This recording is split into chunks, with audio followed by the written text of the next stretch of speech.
Kailangan mo ng pera, napakatumal lang inyo po negosyo, wala ka ng pamilya sa inyo pong negosyo or kaya po yung napakaraming naniningil sa inyo. Kailangan meron kang kape. Kahit po powder or kahit buo-buo po siya, yung coffee bean, pwede rin po siya.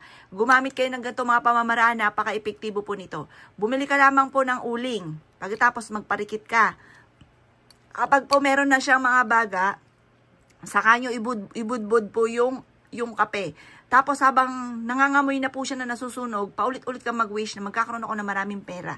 Mabilis ang pagtugon sa pera, mga bossing. Eto, kape. Subukan nyo po ito. Kung hindi nyo pa ito nagagawa, napaka-epektibo nito. Ang paggawa ng ganito tuwing umaga lamang.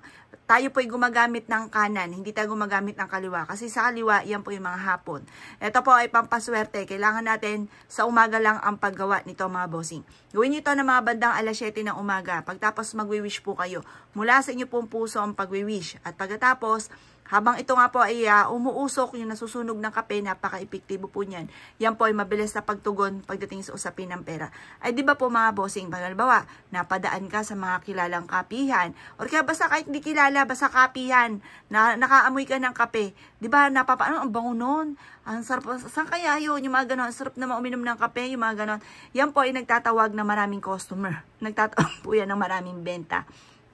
Proven na po ito. Basta, kapag gumawa ka ng ganito, naniniwala ka. May 100% kang paniniwala. Kasi, once na ikaw po ay hindi naniniwala, once na ikaw po ay, kumbaga, alinlangan sa ginagawa ninyo, yan po ay hindi epektibo. Kaya kailangan may 100% kang paniniwala.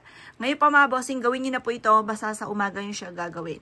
Tapos, positive lang, para gumana ang ating law of attraction, positive lamang. Ito po ay malaking tulong. Makakatulong po ito upang sa ganoon, higit ka na makatrack ng swerte. Makakatulong po ito upang sa ganoon, kayo po ay kaagad-agad ay magkakaroon ng maraming pera. Gawin nyo siya kada laging kailangan nyo ng pera. Napaka-epektibo po nito.